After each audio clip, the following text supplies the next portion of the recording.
first of all, I want to thank you for engaging so much in Intrapreneur Academy, but I'm also really interested to hear what you got going on. It sounds like you're really like in a great role and working with a client. So tell us a little bit about that. Okay. So last summer, I was brought on to a nonprofit for the intent initially to migrate them from like 6 different techs to Kajabi. And as we took a look at it, I said, I think your bigger problem is revenue streams. You got no revenue. So migrating is going to be a waste of time and money. And so she's like, okay, well, what do you suggest? I said, well, let's do what I can do is a strategy session. Let's look at who's your buckets, and take a look at what you could sell that would be bigger revenue, and then a challenge. So then I did a consultant proposal for all that wrapped up. So I turned my migration into a strategy and challenge proposal. And so I sat and looked at, we had a big conversation about, they had way too many who's, and they were trying to serve them all separately and all with like $10 products and $25 products. And nothing was selling in bulk enough to generate revenue for them. So when we looked at what they were trying, like their mission statement, what they were trying to develop, and I teased out of them what makes this person be able to do that well, what emerged was a year-long program with pieces that they've already been doing, but selling a la carte. And so I wove it together for them. So I did an initial like program design. What do you think of this? They really loved it, although deer in the headlights, they were like, we got to deliver all that. But I was like, well, do you want to? I mean, you said you want to train this way. Is this what you want? So then I designed them a challenge, and they were so funny. They're like, I don't think we have 5 days of content. I laughed. I'm like, I can pull 5 days of content out of anything. So yes, you do.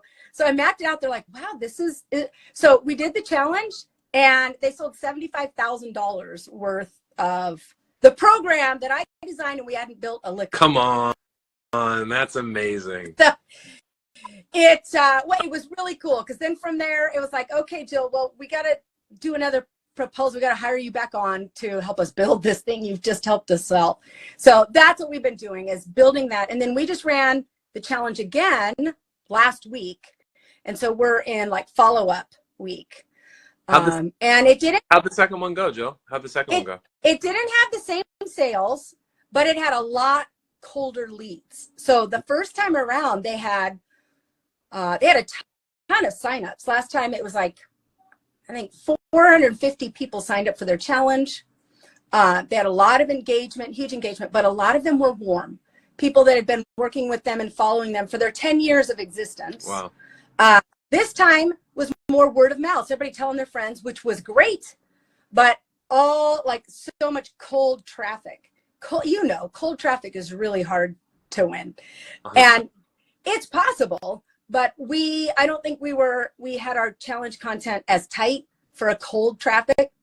So we had a little less. We did 20, we're at 27,000 right now, which is not bad. But so now we're revising, we're finishing up the follow-up. And this time they had to do their challenge on top of delivering to their program. So it's been a whole new level of priorities and like, what can we wait? They would send me little messages. I'm like, that can wait 2 weeks. We're not spending any energy on that today. So a lot of that kind of conversation, but no, I'm really excited for where this is going. I know they were a little disappointed in these numbers, but it's shown a lot of the holes that we need to do to tighten up, like our challenge, also driving traffic, all those pieces. Yeah. At the same time, we're hitting now all the problems of a newly developed program. So just before here talking to you, I was on the phone having a conversation about how to coach their coaches to be coaches in their program and not just the way they're used to being a coach all over here. And so it's tomorrow, we're going to be having a session together with the clients and me talking through, let's now define this role of coach and bring parameters to it bring, like, how do you want them to do this? What are the, like, the edges? And so it's lots of, you know, just like you said, every problem that you begin to solve, like, you needed revenue. Okay, we got it. Now we got a whole new set of Good problems. And problems, right? They're good problems to have. yes. So, but it's really testing the grit of these two to see if this is really what they want.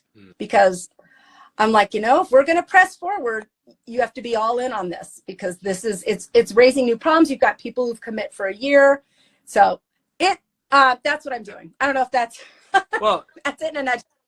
I mean, it's, first of all, thank you. It's fantastic. And what I really was hoping for was so much. I mean, you delivered so much more than I think everybody can even realize. Like, but like, just to make it simple, if you were to come in, like when you first started working with them and say, you know what I think you really need?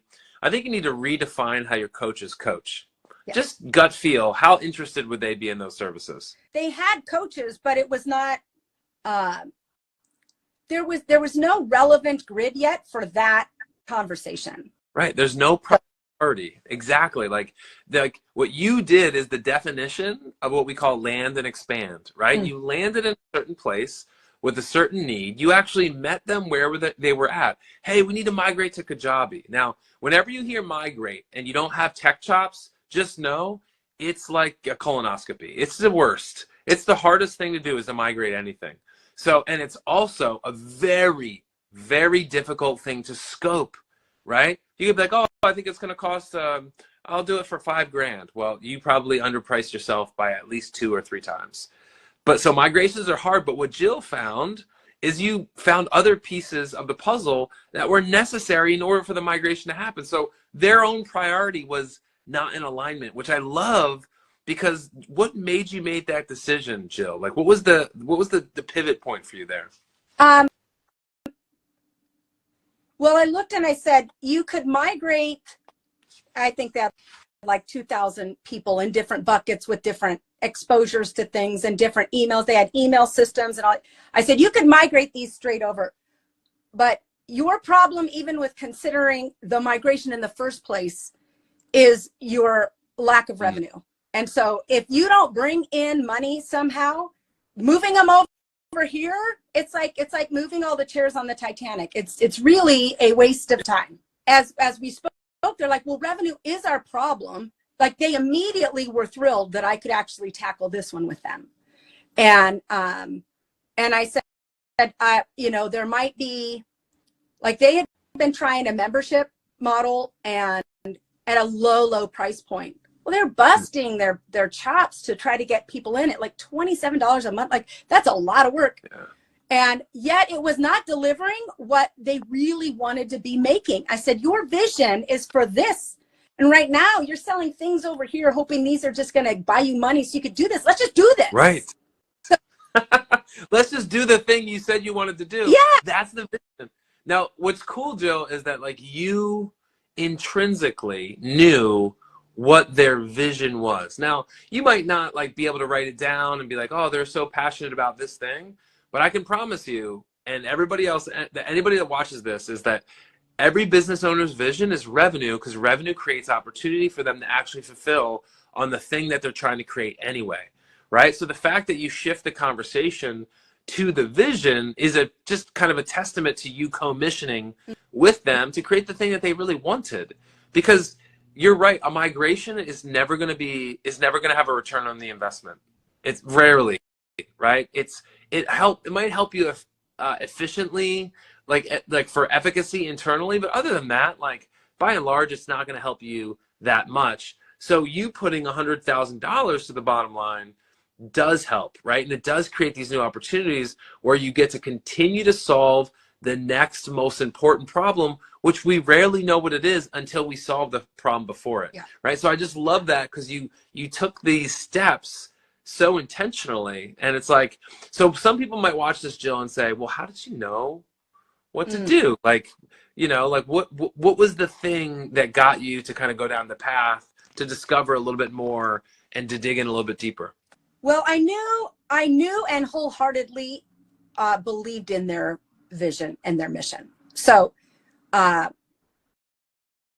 could see the fruit little labor, or not little labor, but the like running around in circle labor. I could see the fruit of that, and I knew the impact of it.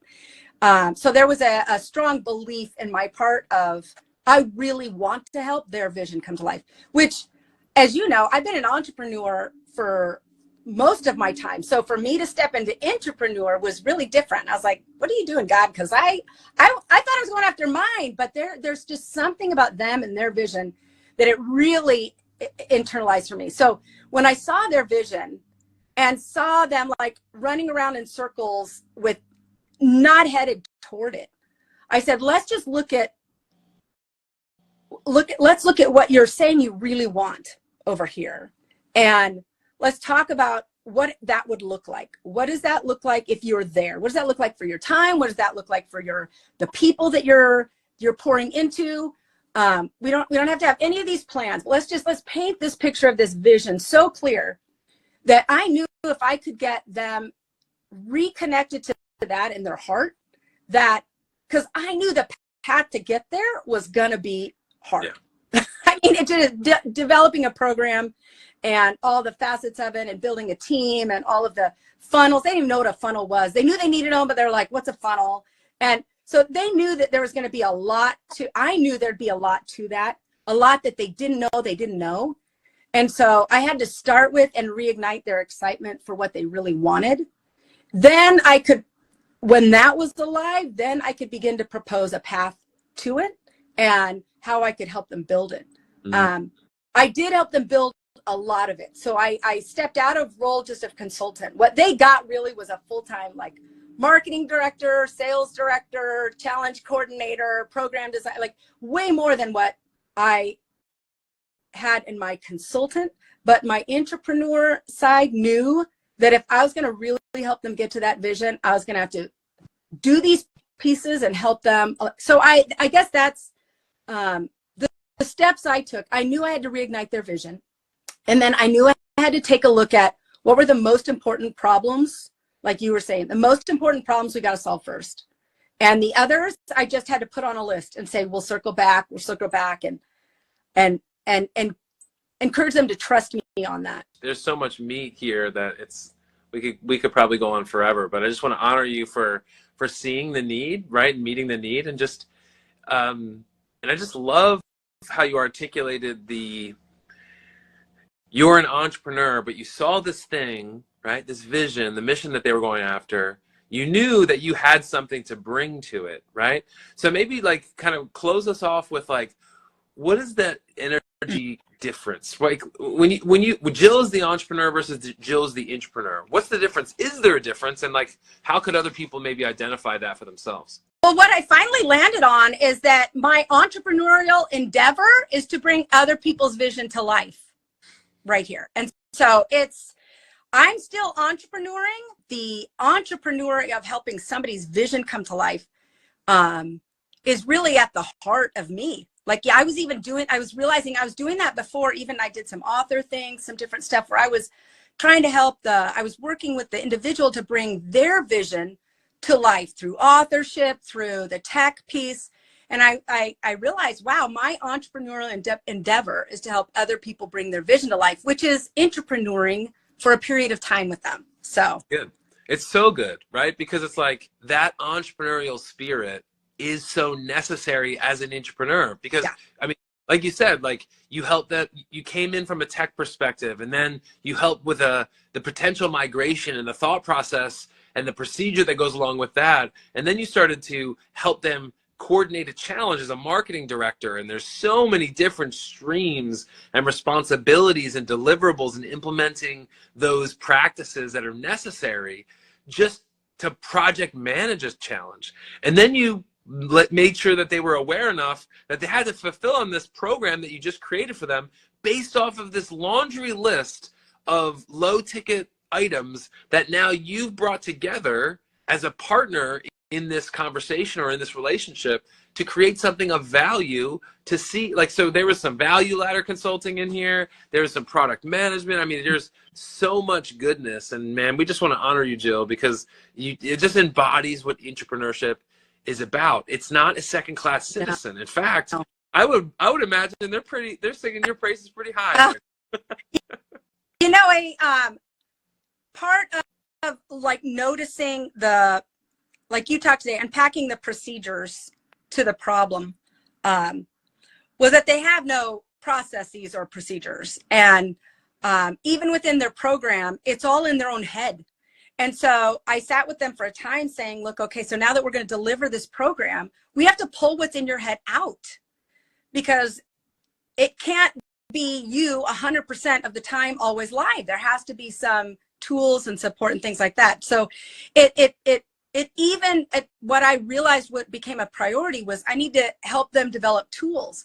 So I did some tool development for them that then worked into developing a workbook for their, like there's like the number of skills that I realized, wow, I did that 20 years ago, that little piece. I can bring that in here, and I know how to do those things because I did that. Like, it's just been really fun to see a lifetime of skill sets that are actually helpful right here, right now. Just bring them all together to bless and to serve in this space, bringing their vision to life. It's just, I never even envisioned that I would be using all of this in one place this way.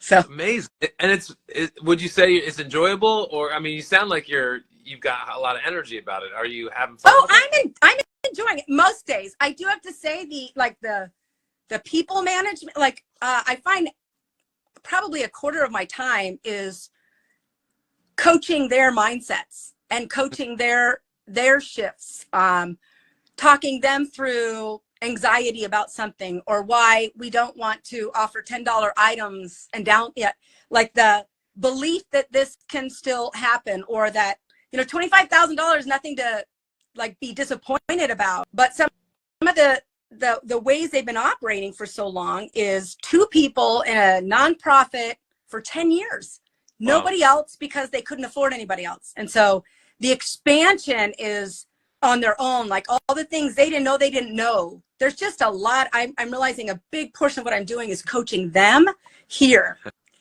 which I didn't anticipate I'd be doing. I'm being stretched for sure, but the energy is there for it. I find I've had more energy for this project and them than they've had for a lot of things in the past. So it's awakened something in me, Scott. Come on. Well, you're in the right place, Jill. We honor you. We thank you for sharing your story.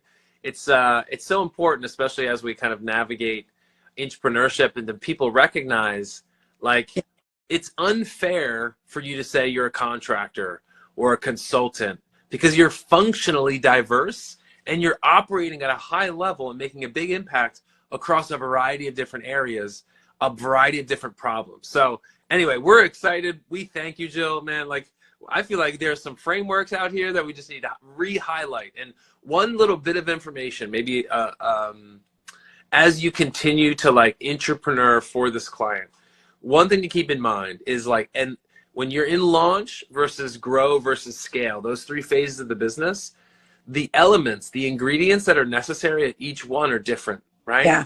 As you launch, it's a lot of effectiveness. You don't need to be very efficient. Efficiency doesn't matter as much. Migration is an efficiency play. When you go into grow, when they're growing, and I define grow as like, 2 million plus, 2 to 10 maybe. Grow is like, you know what, now our effectiveness has to be high, but so does our efficiency has to start to grow a little bit. And then scale, efficiency has to be high, effectiveness never really goes down. But SOPs, documentation, systems, all that stuff is really necessary. So man, I'm super excited for you, Jill, for joining us today, Jill. You're welcome. Talk to you later. All right, bye-bye. Bye. Intrapreneur Academy, that's what I'm talking about, right? That's what I'm talking about. The openness, the desire, the commitment to the vision. Jill is a true commissioner, right? She's an entrepreneur. She's bringing an entrepreneurial mindset, right, inside an organization to innovate, sometimes even to create something that wasn't there before. She's extracting that vision. She's reminding those owners of the mission, of the vision. She's encouraging them. She's coaching them. She's building systems and processes and programs, setting expectations and leading well. That's an entrepreneur. Enjoy that interview. Man, I cannot wait to unpack this more for myself.